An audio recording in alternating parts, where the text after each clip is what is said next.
Assalamualaikum warahmatullahi wabarakatuh. Hai semuanya, apa kabar? Kembali lagi di sini bersama Astrid Rosminar Hidayat. Di sini aku akan mempresentasikan review jurnal-jurnal nasional maupun internasional yang berkaitan dengan nutrigenomik. Nah, nutrigenomik ini sendiri adalah salah satu cabang pembelajaran biologi, yaitu bioteknologi. Nah, jadi sebenarnya nutrigenomik ini itu apa sih? Yuk kita cari tahu sama-sama. Nutrigenomik sendiri memiliki definisi merupakan perkembangan ilmu pengetahuan yang menilai beberapa area nutrisi tertentu menggunakan metode molekuler untuk mengakses dan memahami beberapa respons yang akan didapatkan melalui diet tertentu pada individu ataupun populasi. Nah, tujuannya itu apa ya?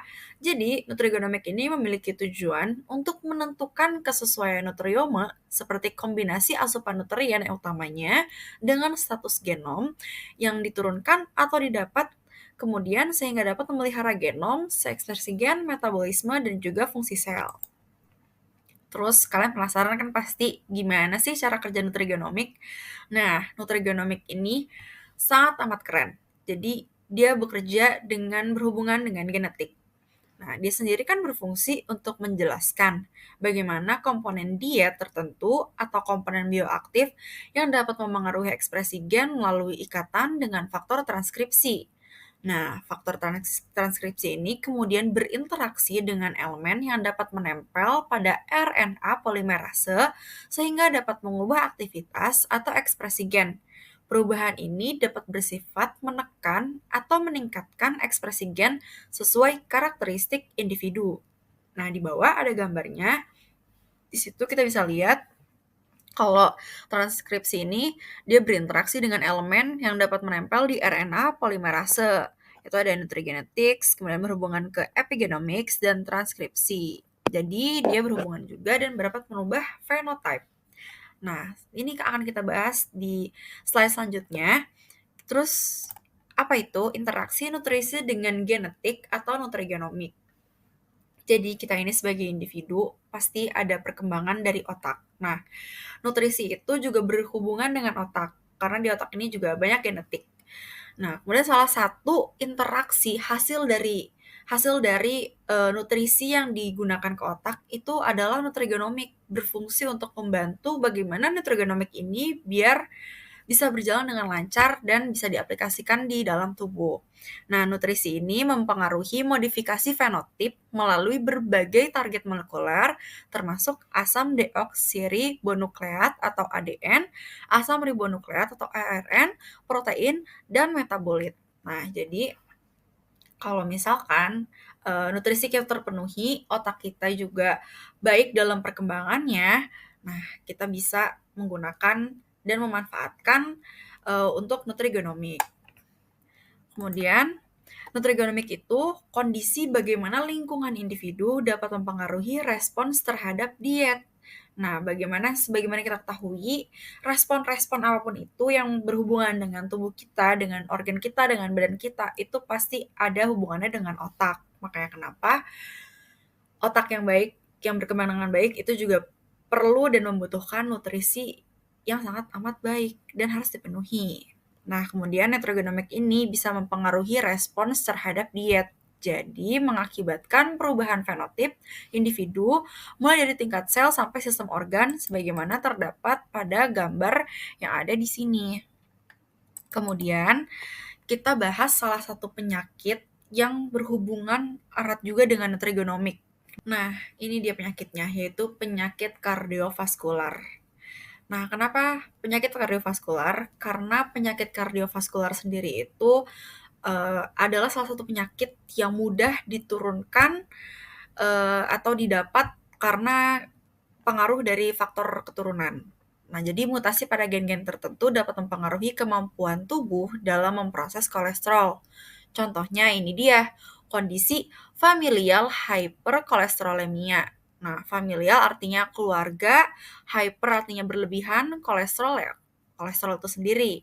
Jadi, bagaimana posisi kolesterol itu diwariskan dan mempengaruhi regulasi kolesterol LDL atau low density lipoprotein atau yang biasa kita kenal dengan kolesterol jahat. Nah, familial hyperkolesterolemia ini kondisi keturunan yang menyebabkan kadar kolesterol LDL atau kolesterol jahat kita tuh tinggi sejak lahir dan dapat terjadi serangan jantung pada usia dini. Karena yang kita ketahui kolesterol itu pasti akan berhubungan dengan jantung. Nah, ini adalah kemungkinan terburuknya terjadi serangan jantung pada usia dini. Kemudian hyperkolesterolemia juga umumnya tuh nggak menunjukkan gejala atau apapun. Cuman dia punya mengalami keluhan seperti santomas. Santomas itu gumpalan lemak yang terdapat di kulit. Kemudian, apa sih kira-kira peran nutrigenomik? Nah, nutrigenomik sendiri ini memainkan peran penting dalam pencegahan dan potensi pengobatan penyakit kardiovaskular atau cardiovascular disease. Ini adalah ilmu yang mempelajari variasi genetik yang terkait dengan respons yang berbeda terhadap nutrisi tertentu dan menghubungkan variasi ini dengan berbagai penyakit. Dengan memahami peran nutrigenomik, kita dapat mengembangkan pendekatan yang lebih personal dalam nutrisi dan perawatan kesehatan yang lebih presisi. Nah, memang tapi pengetahuan nutrigenomik ini kayaknya masih kurang. Masih banyak orang yang belum mengetahui tentang nutrigenomik ini. Akan kita bahas juga. Nah, ini pengetahuan nutrigenomik di masyarakat.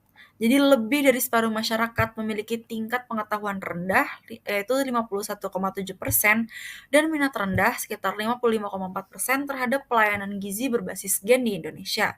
Nah, sampai sekarang masih banyak yang kurang mengetahui adanya pelayanan gizi berbasis gen yang dapat membantu dalam mencegah terjadinya penyakit tidak menular terjadi, terutama bagi seorang pembawa polimorfisme yang dapat meningkatkan penyakit tertentu.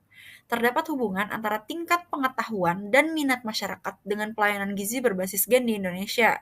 Maka dari itu, untuk meningkatkan minat masyarakat, maka perlu meningkatkan juga pengetahuan terkait pelayanan gizi berbasis gen, bisa melalui media online, ahli gizi, ataupun media cetak yang membahas nutrigenetika dan nutrigenomik.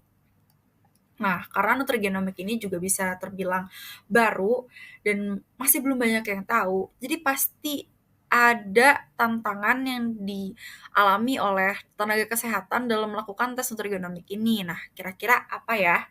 Ini juga ada tantangan etika layanan nutrigenomik yang paling umum terjadi dan banyak kasusnya adalah tentang mengenai keamanan. Jadi, pemeriksaan genomik ini diintegrasikan pada pelayanan kesehatan dalam bentuk diagnostik dan screening molekuler, deteksi penyakit, dan memampukan pemberian intervensi yang spesifik. Hendaknya keamanan data genetik diperlakukan sama seperti informasi medis dan dijaga kerahasiaannya sesuai dengan etik profesi kedokteran yang berlaku saat ini.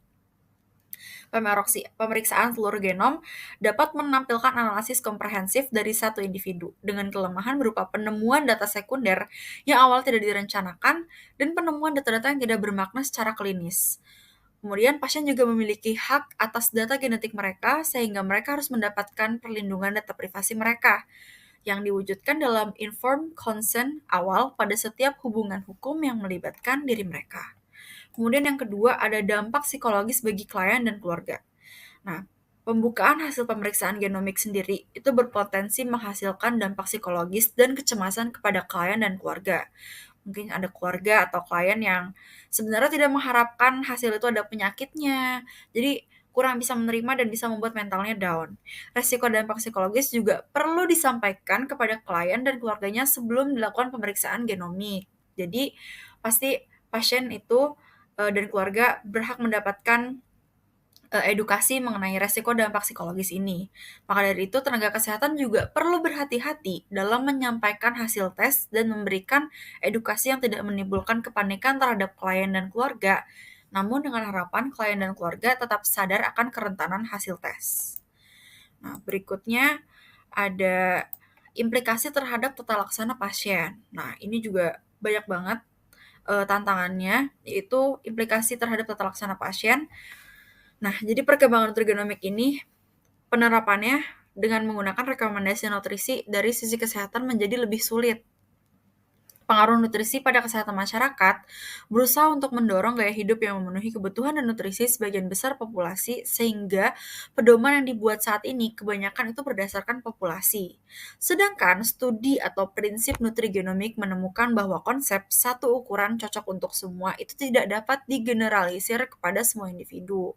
Jadi memang setiap individu itu memiliki genetik, keadaan metabolisme yang berbeda-beda, keadaan penyakit yang berbeda-beda, maka cara-cara tertentu untuk memenuhi asupan nutrisi itu pasti juga akan berbeda, karena tidak semua orang memerlukan asupan nutrisi yang sama.